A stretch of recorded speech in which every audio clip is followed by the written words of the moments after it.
Good morning everyone, welcome to our channel law Asmita. आज की video हमारी कॉन्ट्रैक्ट एक्ट की सेकंड वीडियो रहेगी। इससे पहले फर्स्ट वीडियो में हमने कुछ बेसिक टर्म्स जो हैं वो डिस्कस की थी। First of all enforcement date, थोड़ा रिकैप्चुलेट कर लेते हैं कल वाले लेक्चर को। 1 सितंबर 1872 एनफोर्समेंट डेट। दूसरा कि क्या कॉन्ट्रैक्ट एक्ट एग्जॉस्टिव है, तो answer is no, because it is not complete in itself, it requires the supports from the other acts। जैसे मैंने एग्जांपल आपको दिया था कि ऑनलाइन कॉन्ट्रैक्ट, और उसके लिए हमें आईटी एक्ट की जरूरत पड़ती है। तीसरा क्वेश्चन है आपका कि क्या कॉन्ट्रैक्ट एक्ट सब्सटेंटिव है या प्रोसीजरल है। Answer is substantive because it defines the rights and the liabilities of the contracting parties. It does not tell us about the procedure of the courts. So that's why contract act is substantive in nature. Next हमने discuss किया था freedom of contract. तो yes, there is a freedom of the contract. Contracting parties are totally free to frame the terms and conditions at their will, but this freedom is not absolute. Social engineering हमने की थी contract act में, Roscoe Pound की।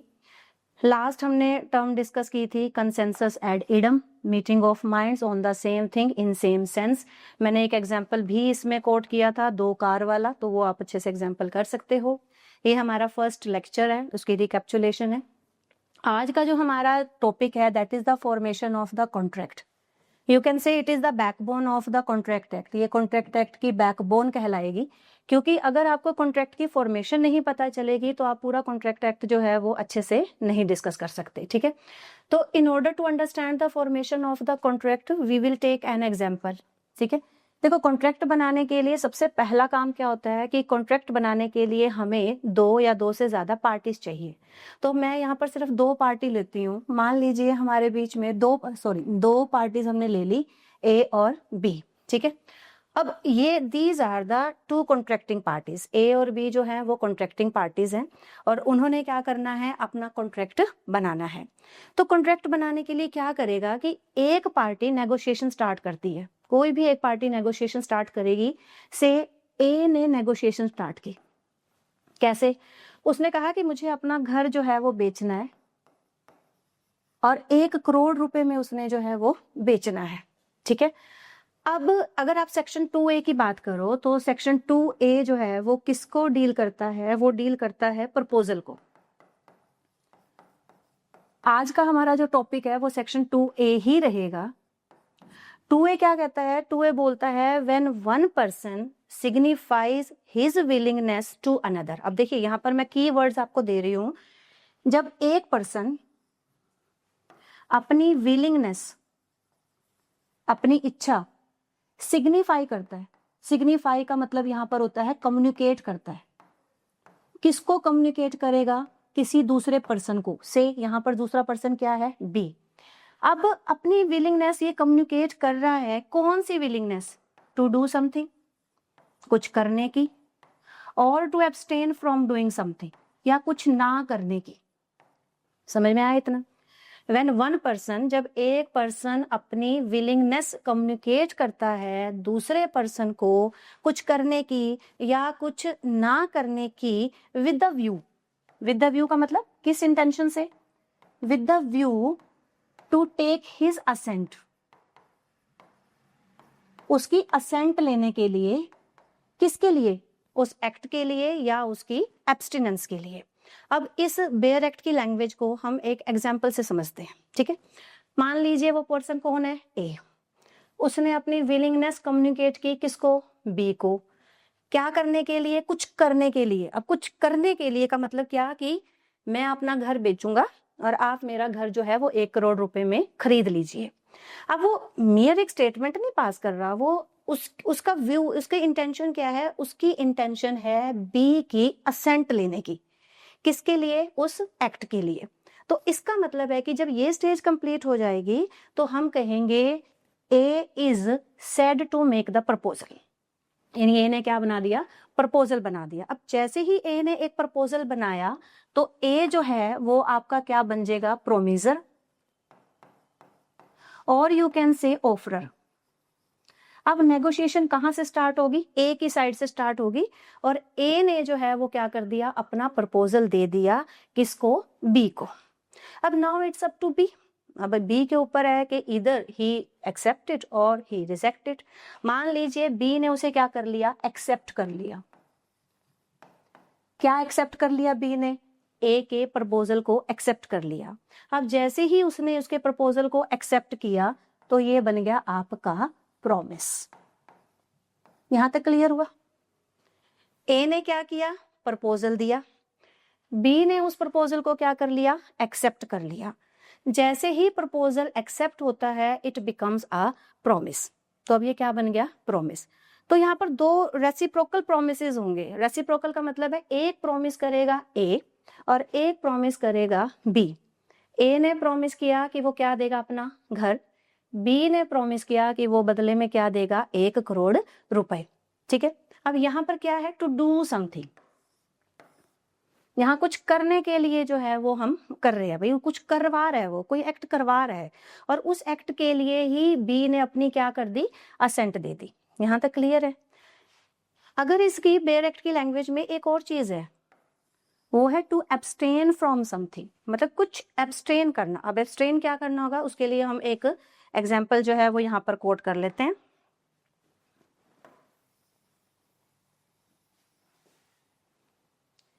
अब यहाँ पर घर नहीं लेते हम, ठीक है। यहाँ एक एग्जाम्पल हम लेंगे किसका? ए एक फादर है, ठीक, और बी उसका बिगड़ा हुआ बेटा है, ठीक।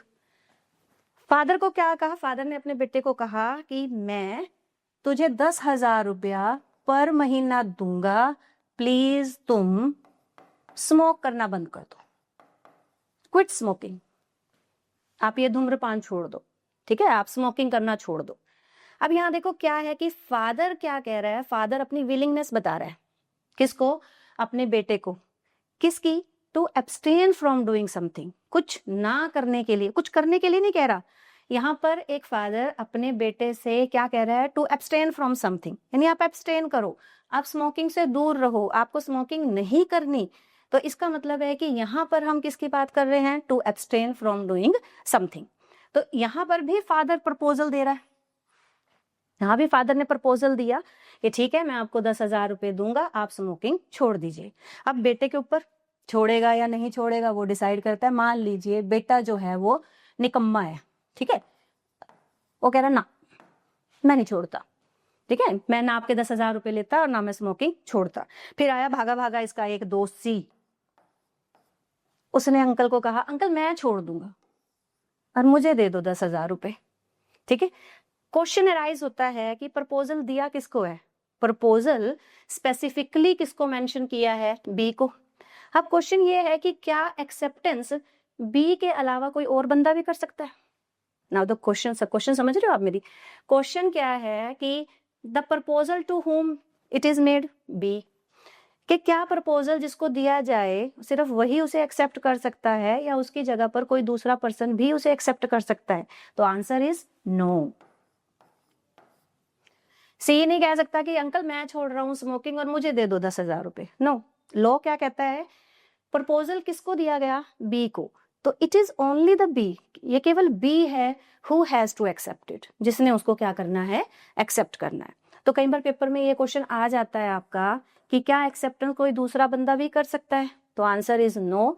Acceptance is made only by that person to whom the proposal has been made। तो दिस इज द लॉ। ये आपका फर्स्ट पॉइंट है। Is that clear? उसके बाद सेकंड हम करते हैं। मैंने आपको एक बात बताई, ए ने दिया प्रपोजल, बी ने उसे क्या किया? एक्सेप्ट, और हमारा बन गया प्रॉमिस। जुडिशरी के एग्जाम में एक बार ये क्वेश्चन आया हुआ है, उसमें कहता है कि what becomes promise? Either proposal और एक्सेप्टेंस। क्वेश्चन समझा? What becomes promise? प्रॉमिस कौन बनाता है? प्रॉमिस प्रपोजल प्रॉमिस बनाएगा या एक्सेप्टेंस प्रॉमिस बनाएगा? अगर एक्सेप्टेंस प्रॉमिस बनाता है तो इसका मतलब है कि ये पार्ट खत्म। और अगर ये पार्ट खत्म है तो आप एक बात बताइए, एक्सेप्टेंस किसकी? एक्सेप्टेंस किसकी? एक्सेप्टेंस किसकी? प्रपोजल की। इसका मतलब है कि प्रपोजल प्रॉमिस बनाएगा। क्यों? क्योंकि प्रॉमिस तब बनेगा जब प्रपोजल को क्या किया जाएगा? एक्सेप्ट किया जाएगा। ओनली एक्सेप्टेंस प्रॉमिस कभी बना ही नहीं सकता। What becomes promise? तो answer is proposal makes the promise. Next question है आपका, when does proposal becomes a promise? कब प्रपोजल जो है वो प्रॉमिस बनाएगा? तो अंडरस्टूड, यहाँ से साफ ही पता चल रहा है कि जब प्रपोजल क्या हो जाएगा? एक्सेप्ट हो जाएगा, तो फिर वो क्या बनाएगा? प्रॉमिस बनाएगा। तो ये दोनों आंसर हमारे पास आ गए। वट आए तो आपने आंसर बोलना है प्रपोजल, और जब व्हेन में क्वेश्चन आए तो आपने बताना है एक्सेप्टेंस। ठीक है, क्लियर है? यहाँ आपका ये वाला पार्ट जो है वो क्लियर हो जाता है सारा का सारा। नेक्स्ट जो है वो आपका नेक्स्ट लॉ पॉइंट है, ये बहुत इंपॉर्टेंट है। Proposal must be with in the knowledge of other person. ये काफी इंपॉर्टेंट क्वेश्चन है और बहुत बार ये एग्जाम में आया भी हुआ है। इसके लिए हम एक केस डिस्कस करेंगे, Lalman Shukla versus Gauri Dutt. 1913 Allahabad high court का ये केस है, लालमन शुक्ला वर्सेस गौरी दत्त। लालमन शुक्ला जो है वो क्या था? सर्वेंट था, और जो गौरी दत्त था वो उसका मास्टर था। अब हुआ क्या, गौरी दत्त का नेफ्यू मिस हो गया, उसका भतीजा गायब हो गया। अब गौरी दत्त ने कहा लालमन शुक्ला को कि जाओ और उसे ढूंढ के लाओ। तो लालमन शुक्ला ने क्या किया? लालमन शुक्ला जो है वो left for searching the boy को ढूंढने के लिए लालमन शुक्ला चला गया। जब लालमन शुक्ला चला गया तो बाद में गौरी दत्त ने क्या किया, एक मतलब उसने प्राइज जो है वो अनाउंस कर दिया। उसने कहा कि whoever find the boy, जो कोई भी लड़के को ढूंढ के लाएगा, I will give the reward, मैं जो है वो रिवार्ड दूंगा। अब लालमन शुक्ला क्या करता है? लालमन शुक्ला जो है उस नेफ्यू को ढूंढ कर ले आया, और जब ढूंढ कर ले आया तो उसने गौरी दत्त को कहा कि आप अब मेरा रिवार्ड जो है वो दीजिए। गौरी दत्त ने जो है वो रिवार्ड देने से मना कर दिया। तो लालमन शुक्ला क्या किया? लालमन शुक्ला कोर्ट में गया और उसने कहा कि I am entitled for this reward, तो प्लीज मेरा रिवॉर्ड जो है वो मुझे प्रोवाइड कराइए। कोर्ट ने कहा no, you are not entitled for this reward, आप इस रिवार्ड के लिए एंटाइटल्ड नहीं हो। तो अब आप अपना यहाँ पर थोड़ा सा अप्लाई कीजिए कि कोर्ट ने कौन सा लॉ पॉइंट अप्लाई किया होगा, और उसको अप्लाई करके कोर्ट ने उसका आंसर जो है वो क्या दिया? नो दिया। थोड़ा सोचिए, पोज लीजिए 1 या 2 मिनट और सोचो कि कोर्ट का आंसर नो क्यों आया। लालमन शुक्ला तो ढूंढ लाया था लड़के को, और जिसने ढूंढना था उसको प्राइज मिलना भी चाहिए था। तो कोर्ट ने फिर कौन सा लॉ पॉइंट यूज किया होगा जिसकी वजह से उसने अपना जो वर्डिक्ट है वो नो में दिया? ठीक है, तो अब आपने क्या करना है? आपने ये वाला लॉ पॉइंट यूज करना है। क्या? Proposal must be with in the knowledge of the other person. अब यहाँ पर क्या, प्रपोजल कौन दे रहा है? गौरी दत्त। गौरी दत्त ने प्रपोजल दिया, गौरी दत्त ने ऑफर दिया कि जो उस बच्चे को ढूंढ के लाएगा मैं उसे रिवार्ड दूंगा। तो प्रपोजल किसकी तरफ से आया? गौरी दत्त की तरफ से आया। अब आप एक बात बताइए कि क्या ये प्रपोजल लालमन शुक्ला की नॉलेज में था? नो। क्यों? क्योंकि जब ये प्रपोजल आया, जब ये अनाउंसमेंट हुई, उस वक्त लालमन शुक्ला जो है वो घर छोड़ चुका था, वो बच्चे को ढूंढने के लिए निकल चुका था। तो जब प्रपोजल लालमन शुक्ला की नॉलेज में ही नहीं आया तो उसकी एक्सेप्टेंस कहाँ हुई? उसकी एक्सेप्टेंस तो हुई ही नहीं।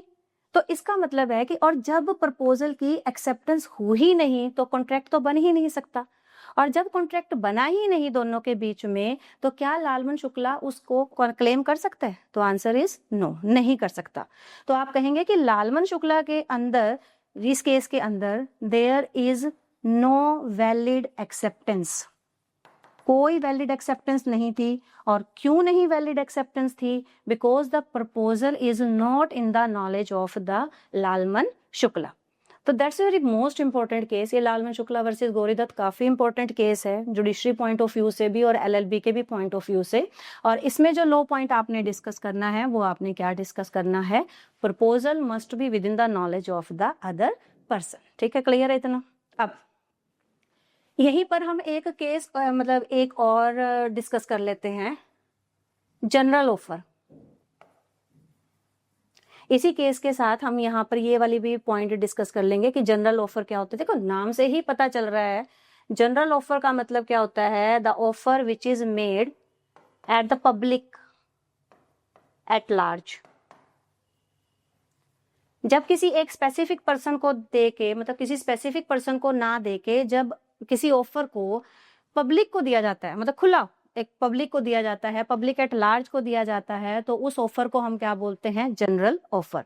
और इसकी कैसे पता लगेगा आपको, जनरल ऑफर की वर्डिंग कैसे पता लगेगी, हु, जैसे अभी आया था, who ever find the boy, जो भी उस लड़के को, जो भी का मतलब है कि पूरी पब्लिक के लिए ओपन है ये ऑफर, यानी कोई भी जो है उस लड़के को लाएगा तो उसे रिवार्ड मिलेगा।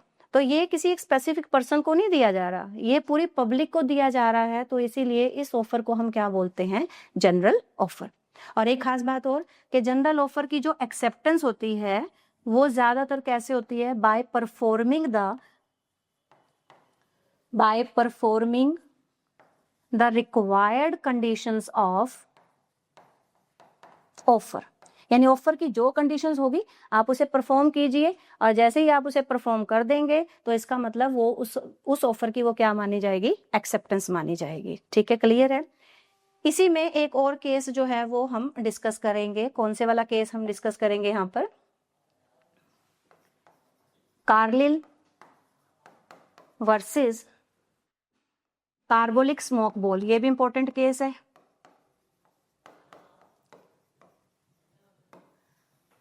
Carlill versus carbolic smoke ball case में क्या है कि कार्लिल एक आंटी थी, लेडी थी, और कार्बोलिक स्मोक बॉल एक कंपनी थी। ठीक है, इस कंपनी ने क्या ऑफर दिया, इस कंपनी ने कहा कि हमने एक मेडिसिन बनाई है इन्फ्लुएंजा के लिए, कोई भी पर्सन मतलब हुएवर, कोई भी पर्सन अगर इस मेडिसिन को 3 दिन के लिए लेता है और उसी मैनर में, प्रेस्क्राइब्ड मैनर में अगर लेता है और फिर भी उसको इन्फ्लुएंजा हो जाता है, फिर भी वो बीमारी की चपेट में आ जाता है, तो ये वाली कंपनी जो है वो क्या करेगी, उसे 100 पाउंड जो है वो देगी। समझ में आया। ऑफर कौन है यहाँ पर, कार्बोलिक स्मोक बॉल। इसने क्या ऑफर दिया कि कोई भी जो इस मेडिसिन को खाए, प्रेस्क्राइब्ड मैनर में खाए, और फिर भी अगर उसको बीमारी की चपेट में आ जाए तो हम उसे 100 पाउंड जो है वो देंगे।